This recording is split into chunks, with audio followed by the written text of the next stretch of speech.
본문의 말씀을 가지고 원하노라라고 하는 제목으로 말씀을 나누려고 합니다. 본문의 말씀은 하나님이 이스라엘 백성들을 축복하시기 위해서 모세에게 말씀을 하시고 그 축복의 내용을 제사장들에게 다시 말을 하면서 너희들이 축복을 할 때 내가 백성들을 축복하겠다라고 말씀을 하시는 내용이 오늘 본문의 이야기입니다.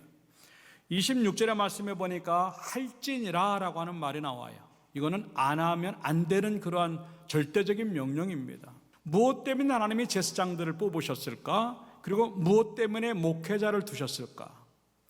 신명기 21장 5절에 보면 그걸 정확히 우리에게 말씀을 하고 있는데, 레위 자손 제사장들도 그리로 갈지니 그들은 내 하나님 여호와께서 택하사, 하나님의 부르심 때문에 해야 될 일이 뭐냐면, 첫째는 자기를 섬기게 하시며 하나님을 섬기도록 만들어낸 것. 그래서 제사장들이나 지금의 목사님들이 예배를 주관하고 집례하는 것들이 이러한 직 때문에 그러는 거예요.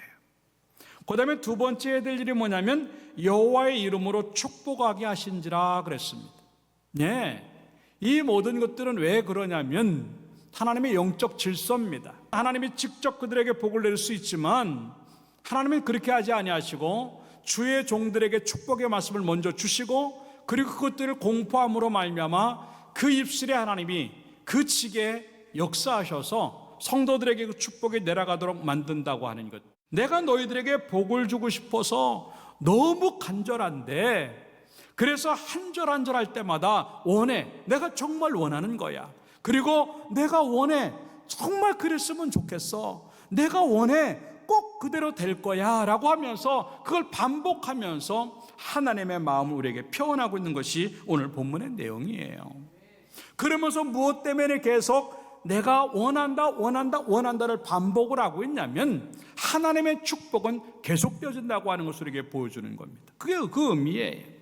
한 번 복을 주고 마는 것이 아니라 하나님의 복은 멈추지 아니하고 계속 우리에게 들어오는 것을 의미하는 거예요. 그런데 무엇 때문에 하나님이 이 순차적으로 원한다라고 하는 이야기를 하고 있냐면, 우리가 받는 복들이 우리가 생각하는 세상적인 복이나 인간적인 복이 아니에요. 물론 하나님의 복에는 건강도 들어가 있고 물질도 들어가 있고 잘 되는 것도 들어가 있고 형통함 들어가 있고 다 들어가 있지만, 그런 것들이 우선되어지는 것이 아니라 따라잡다 하나님과의 관계 속에서, 하나님과의 관계 속에서 이루어지고 얻어지는 그러한 축복을 의미하는 것이죠. 이것은 곧 영적인 축복들이 세상적인 복보다 우선되어진다고 하는 것을 의미하는 것이고, 아무리 세상적인 것들의 복을 받아도 하나님과 연결이 끊어지면 그것이 복이 아니지만, 비록 좀 작더라도 하나님과 관계가 이루어지면 그것이 가장 큰 축복이 된다고 하는 것을 의미하는 것인데, 다시 한번 오늘 예배를 드리면서 이 복을 우리 것으로 만듦으로 말미암아 복 주신 하나님의 은혜가 우리 가운데 경험되어지는 축복의 예배가 되기를 주님의 이름으로 축원합니다. 어떠한 복인가 하는 것들을 몇 가지로 생각해 보면서 은혜를 나누고자. 첫째, 따라합시다. 너를 지키시기를 원하며 믿습니까? 본문 24절의 말씀해 보니까 여호와는 내게 복을 주시는데, 어떤 복을 처음으로 주냐면 너를 지키시기를 원한다라고 말씀을 하고 있습니다. 여기서 지킨다라고 하는 말은 이제 울타리를 친다라고 하는 뜻인데, 그냥 울타리를 치는 게 아니라 가시로 만들어서 울타리를 침으로 말미암아 짐승이나 누가 넘어가거나 해하지 못하도록 지키심을 의미하는 것이고, 또 하나는 뭐냐면 한순간도 눈을 떼지 아니하고 그것을 바라보고 있고 그것을 지켜보고 있다고 하는 것을 의미하는 거예요. 이 말은 꼭 울타리를 쳐놓고는 엄마가 자기 아이를 돌보듯이 한순간도 그 아이에서 눈을 떼지 아니하고 혹시나 다칠까, 해를 입을까, 문제가 생길까 계속 바라보는 그 모양을 의미하는 것이 이 단어예요. 그러니 그 안에 거하고 그 보호함을 받는 이 아이는 얼마나 안심하고 안전할까라고 하는 것을 의미하는 것인데, 오늘 하나님이 우리에게 그 은혜를 주실 줄로 믿습니다. 안심하십시오. 하나님이 우리를 지키실 줄로 믿습니다. 아까도 얘기했지만 그냥 한 번 지키시고 휙 가는 것이 아니라 평생 동안 우리에게 눈을 떼지 아니하시고 나를 지키신 은혜 때문에 살아가는 줄로 믿고 이 복이 우리의 복이 되기를 주님의 이름으로 축원합니다. 왜 지킴이 필요할까? 빼앗기기 때문에 그래요.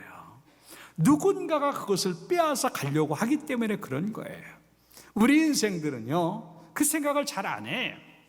얻는 것, 가지는 것, 누리는 것, 받는 것, 버는 것, 생기는 것, 자기에게 점점 쌓여지고 느려지고 커지고 많아지는 것에만 관심이 있어요. 근데 그러면 그럴수록 이상하게 하나씩 빠져나간단 말입니다. 그런데 우리는 그 빼앗긴다고 하는 생각을 안 하니까 지키심의 은혜를 별로 그렇게 구하지 않아요. 하나님이 지켜주셔야만 이게 보존되어 줄 수 있다고 하는 것들을 생각하지 않으니까 하나님 앞에 지키심의 복에 대해서 이렇게 간절하지가 않아요. 근데 하나님 지금 너무 간절하게 내가 너희들에게 지킴의 복을 줄 거야. 여러분들 그 간절함을 우리의 간절함으로 만들어서 나에게 들어온 것들이 빼앗기지 않는 은혜가 주어지기를 주님의 이름으로 축원합니다. 정말 서글픈 일은 뭐냐면 그걸 지킬 만한 힘이 나에겐 없다고 하는 거예요. 인간의 한계가 오면요 더 이상 할 수가 없는 거예요. 그런데 하나님은 그걸 지키시는 줄로 믿습니다. 다니엘 3장에 보면은요 다니엘과 세 친구의 이야기가 나오고 있어요. 왕에게 절하지 않고 우상에게 절하지 않았다는 이유 하나 때문에 풀무불설에 던져집니다. 한 번만 더 기회를 줄 테니까 머리를 숙이라고 하는데 안 합니다. 그래서 이 세 친구, 다니엘의 세 친구를 그 속에 집어넣습니다. 근데 하나님의 지키심이 얼마나 놀라운 줄 알아요? 다니엘 3장 27절에 이렇게 말합니다. 따라합시다. 불이 능히 그들의 몸을 해하지 못하였고 머리털도 그을리지 아니하였고 겉옷빛도 변하지 아니하였고 불탄 냄새도 없었더라. 머리끝부터 발끝까지 어딜 보아도 불 속에 들어간 사람답지 않게 말끔하게 나오는 거예요. 할렐루야. 누가 이거를 지킬 수 있느냐고요. 그 맹렬히 타는 불 속에 들어갈 때 그 다른 사람들은 다 불에 타서 죽는데 왜 이 세 사람은 불탄 냄새도 안 날 정도로 멀쩡한가 하는 거죠. 이게 지키심의 복인 줄로 믿습니다. 하나님이 지금 그 복을 우리에게 주시겠다고 하는 거예요. 여러분들 이제 그 은혜를 구하기를 주님의 이름으로 축원합니다. 내가 못 지키지만 하나님이 지키셔. 내가 믿음 지키니까 하나님 나를 지켜주시고, 내가 말씀 지키니까 나를 지켜주시고, 내가 주일 지키니까 나를 지켜주셔. 그 믿음 갖고 살기를 주님의 이름으로 축원합니다. 그래서 요한일서 5장 18절에 그렇게 말합니다. 하나님께로부터 난 자는 다 범죄하지 않는 줄 우리가 아노라. 하나님께로부터 나신 자가 따라합시다. 그를 지키심에 악한 자가 그를 만지지도 못하느니라. 믿습니까? 그 은혜가 경험되어지기를 주님의 이름으로 축원합니다. 여러분들 그 작은 거라도요 그 지키심의 복을 구해야 돼. 그러면요 물론 그래도 사고도 날 수도 있고 암에 걸릴 수도 있고 물질에 손해볼 수도 있어요. 하나님이 지켜주심의 은혜라는 게 우리의 것들이 없어지고 우리의 것들이 그대로 있는 게 아니에요. 예수를 믿어도 어려운 일이 있을 수 있습니다. 그러나 중요한 건 뭐냐면 비록 인간적인 것들이 빼앗기고 없어진다 할지라도 하나님을 붙잡을 수 있는 믿음이 거기에 존재하는 것이고, 그리고 지나가면 그 잃어버린 것보다도 빼앗긴 것보다도 더 좋은 것들로 채우시는, 따라합시다, 보존의 복, 하나님이 그대로 있게 하실 줄로 믿습니다. 그 은혜를 잊고 살아가는 것이 우리에게 주어지는 지킴의 복이에요.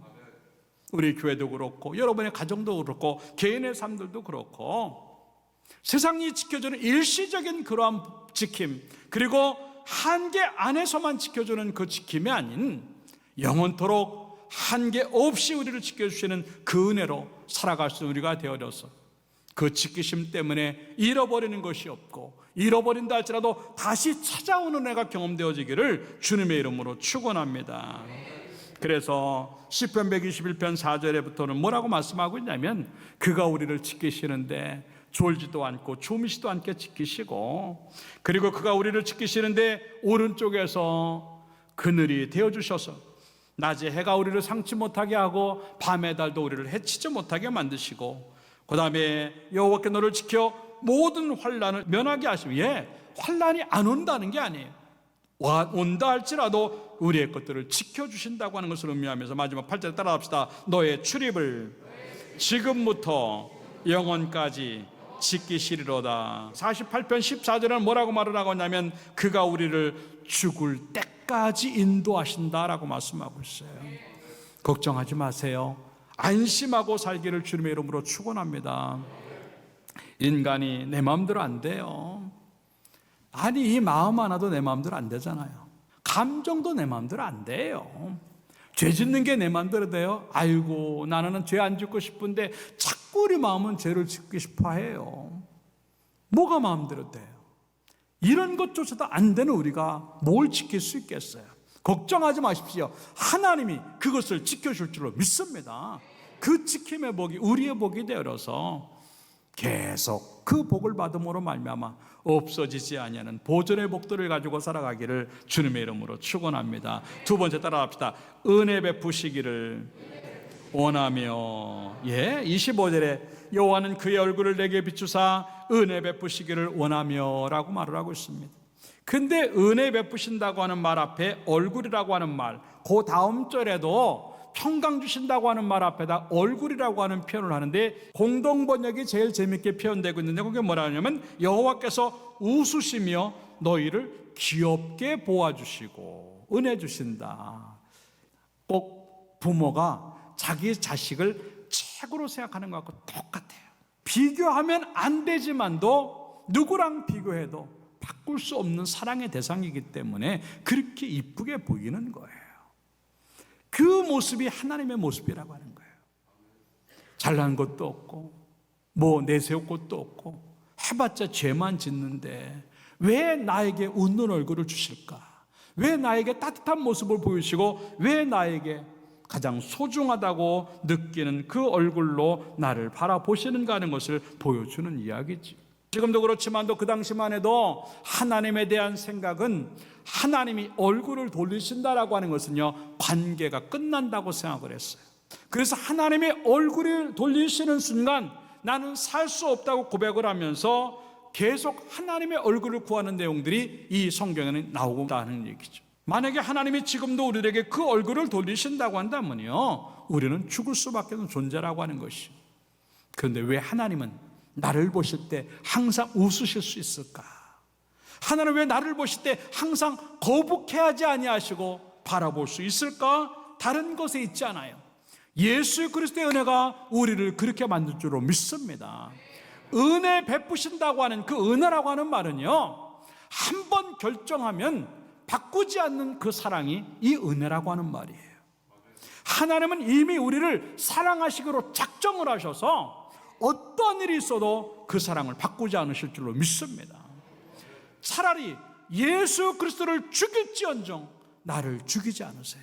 나를 웃음으로 대하시기 위해서, 하나님의 미소를 보게 하기 위해서 예수 그리스도의 일그러진 얼굴을 만들 수밖에 없는 것, 그게 바로 하나님의 사랑이라고 하는, 그것을 계속적으로 우리들에게 은혜로 표현되어 주면서 베풀어 주시기 때문에 내가 살고 있는 거예요. 그 은혜가 빠져나가면요, 나도 죽어야 되고, 그 은혜가 빠져나가면 나도 아무것도 아닌 것이 되고 마는 거예요. 그런데 하나님의 사랑은요, 외면도 하지 아니하시지만 설사 내가 잘못했다 할지라도 내가 회개하고 하나님 앞에 또 회개하면은요, 언제 그러냐는 듯이 항상 나에게 웃는 얼굴로 대해주시는 그 은혜, 이게 진정한 의미의 사랑인 줄로 믿습니다. 내가 너희들을 그렇게 사랑해. 예수 그리스도의 얼굴에서 눈물이 나고 예수 그리스도의 얼굴이 이끌어져도 나는 너희들에게 웃는 얼굴을 보이려고 이렇게 하고 있는 거야. 이게 십자가의 사랑이고, 이게 용서함의 은혜고, 이게 우리를 축복하시는 하나님의 마음인 줄로 믿습니다. 그렇기 때문에 주님은 지금도 외면하지 아니하시고 지켜보시면서 우리의 요구에 내가 여기 있어, 우리의 기도에 내가 여기 있어, 우리의 어려움에 내가 여기 있다고 하면서 그 얼굴을 보여주시는 줄로 믿습니다. 시편 133편 7절의 말씀에서 그래서 뭐라고 말하라고 했냐면 여호와여 속히 내게 응답하소서 내 영이 피곤하느이다. 주의 얼굴을 내게서 숨기지 마소서 내가 무덤에 내려가는 자 같을까 두려워하나이다 그랬어요. 예. 하나님의 얼굴을 돌리시는 순간이요 우리는 죽음이기 때문에 죽을 것 같이 느끼는 거예요. 곧 하나님의 얼굴이 안 보이면 우리는 사는 의미를 잃고 결국은 아무것도 아닌 것이 되고 마는 그런 모습이라고 하는 것입니다. 이미 우리는 그걸 경험했어요. 아담의 범죄로 인해서 하나님의 관계가 끊어졌단 말입니다. 다시는 안 본다는 거죠. 그런데도 불구하고 하나님은 그렇지 않으시고 다시 보고 싶어서 견딜 수 없는 마음으로 예수 그리스도를 죽이시고 우리에게 다가오셔서 우리를 지금도 쳐다보고 우리를 지금도 바라보고 계신 줄로 믿습니다. 하나님의 사랑이 얼마나 큰지 에덴 동산에서요 범죄한 아담에게 그 사랑을 보여주세요. 하나님 앞에 범죄합니다. 세상에 꼴도 보기 싫은 거예요. 이것만큼은 하지 말라 그랬는데 다른 건 다 좋은데 야 선악을 알게 하는 나무하고 이 생명나무는 건들지 마. 다른 건 다 해도 되는데 그것만 안 했으면 좋겠는데 하필이면 아담과 하와가 그것을 했단 말입니다. 하나님 마음이 견딜 수가 없었을 거예요. 다시 보고 싶지 않다고 느꼈을 거예요. 그 범죄한 아담이요 자기 몸을 보니까 벌거벗은 걸 보니까 창피하고 수치스러워요. 그래서 한 게 뭐냐면 무화과 나뭇잎을 가지고 치마를 해 입었다 그랬어요. 한나절도 못 가서 바짝 말라버리고 움직일 때마다 터덜터덜해갖고 다 해지니까 또 자기의 몸을 보면 부끄러워 또 수치를 느끼는 거예요. 그럴 때 하나님은 꼴도 보기 싫은 아담에게 그냥 계시지 아니하고 아담을 찾아내십니다. 그리고 나서 하나님은 이렇게 말씀하십니다. 창세기 3장 21절에 여호와 하나님이 따라합시다. 아담과 그의 아내를 위하여 가죽옷을 지어 입히시니라. 네, 이게 뭡니까? 그 무화과 나무로 자기 수치를 가리는 아담과 하와를 보면서 측은한 거예요. 불쌍한 거예요. 아이고 저게 뭐냐. 하나님은 얼굴을 돌리지 아니하시고 또다시 아담과 하와를 바라보시면서 그게 뭐냐. 짐승을 죽여서 가죽옷을 입히시는 그 모양, 그게 바로 예수 그리스도의 죽으심의 모형이에요. 다시는 보고 싶지 않은 죄악을 저지른 우리들이고 그 죄로 인해 단절되어지고 관계가 끝났는데 하나님은 지금도 속앓이 하시면서 예수 그리스도를 죽이시고 야 그게 뭐야 하면서 나를 씻기시고 용서해 주셔서 내가 지금 사는 줄로 믿습니다. 이 은혜의 복이, 은혜 베푸시면 복이 아니면 내가 어떻게 살까 하는 것인데 이 사랑을, 이 은혜를 뭐로 말할 수 있고 어떻게 설명할 수 있을까 하는 것인데 내가 그 사랑을 받았단 말입니다. 내가 지금 그 은혜를 잊고 있단 말입니다. 감사하십시오. 하나님 나를 구원해 주시면 감사하고 나 같은 사람을 용서해 주셔서 나 같은 죄인을 용서해 주셔서 감사합니다. 여전히 나는 너를 사랑해. 여전히 나는 변하지 않고 너를 웃으면서 대할 수 있어. 여러분들 그 은혜 기억하면서 나도 은혜 갚음의 삶대로 살아갈 수 있는 사람 되기를 주님의 이름으로 축원합니다. 마지막 세 번째 따라 평강 주시기를 원하며, 평강 주시기를 원하며. 26절에 여호와는 그 얼굴을 또 똑같은 얘기를 해요. 그 얼굴 돌리시면 끝나는데 향해서 오히려 더 들고 우리를 평강 주시려고 지금 복을 주시고 계시다고 하는 것을 얘기하는 겁니다. 하나님의 웃으시는 그 얼굴이 내 심령으로 들어오니까 내 심령이 웃게 되고 하나님의 웃으시는 그 얼굴이 내 고난과 환난, 어려움, 가난, 질병 속으로 들어오니까 그 환경들에 웃음이 생기는 것, 이게 평강인 줄로 믿습니다. 이게 샬롬의 은혜예요. 샬롬이라고 하는 말은 치열한 전쟁이 있는데 어느 순간 한쪽이 이겨서 전쟁이 마무리되고 더 이상의 갈등이 없어지는 상태가 이 샬롬의 은혜예요. 네, 물론 그 안에 어려움들이 있겠지만 하나님이 만들어내시는 평강이 주어지면요, 어떠한 일이 있어도 바깥의 외부적인 조건에 난리가 나도 안에는 물 밖에서는 풍랑이 치고 파도가 치고 난리 나도 물 깊은 곳으로 들어갈수록 잔잔한 것처럼 하나님 안에서는 그걸 느낄 수 있다고 하는 것들을 의미하는데, 평강의 은혜가 들어가고 그 평강의 머금으로 말미암아 우리 요동치는 인생들 속에 잔잔함이 주어지는, 걱정과 근심과 두려움과 불안이 없어지는 삶이 되기를 주님의 이름으로 축원합니다. 부활의 은혜가 그거예요. 예수님께서 그들에게 나타나셔서 많은 이야기 중에 가장 중심적인 이야기가 뭐냐면 요한복음 20장 19절의 말씀 따라잡시다. 너희에게 평강이 있을지어다. 할렐루야. 울고 있는 여인에게 울지 마라, 내가 여기 있다. 문 걸어 잠그고 두려움 속에 떨고 있는 제자들에게 너희에게 평강이 있을지어다. 그리고 내가 너와 함께해 힘내라고 평강의 은혜를 주시고 샬롬의 은혜를 주셔서 능력자로 만드시는 것, 이게 하나님의 마음인 줄로 믿습니다. 예레미야 29장 11절부터 보면 그래서 뭐라고 말하냐면 여호와의 말씀이다. 너희를 향한 내 생각이 뭔지 알아? 평안이요 재앙 아니야. 따라합시다. 평안이고 재앙이 아니다. 미래와 희망을 주는 것이다.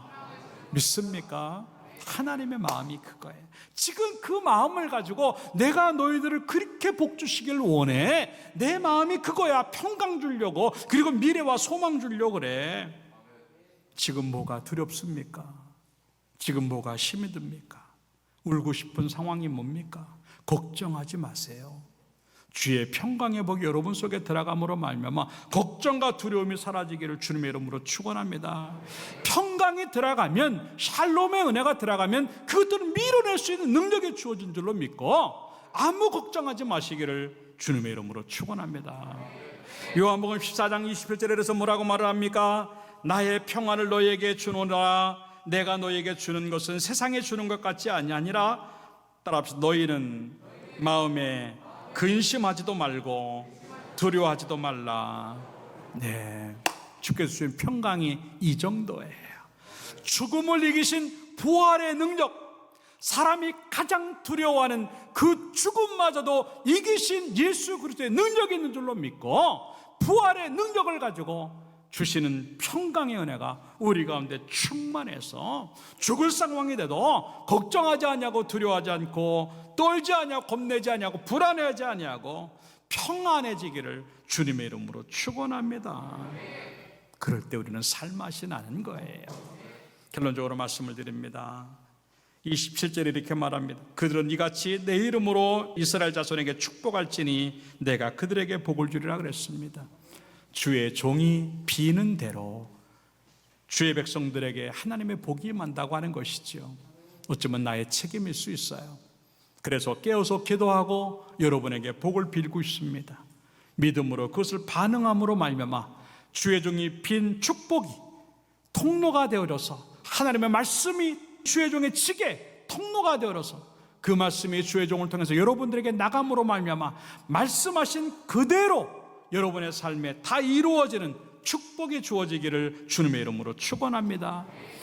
예배 시간마다 축도하는 것이 그래서 그런 거예요. 고린도후서 13장 13절의 말씀에 보니까 주 예수 그리스도의 은혜와 하나님의 사랑과 성령의 교통하심이 너희 무리와 함께 살지어다. 구약의 축도가 이 민수기 6장이었다고 한다면 신약의 축도가 고린도후서 13장 13절의 말씀이에요.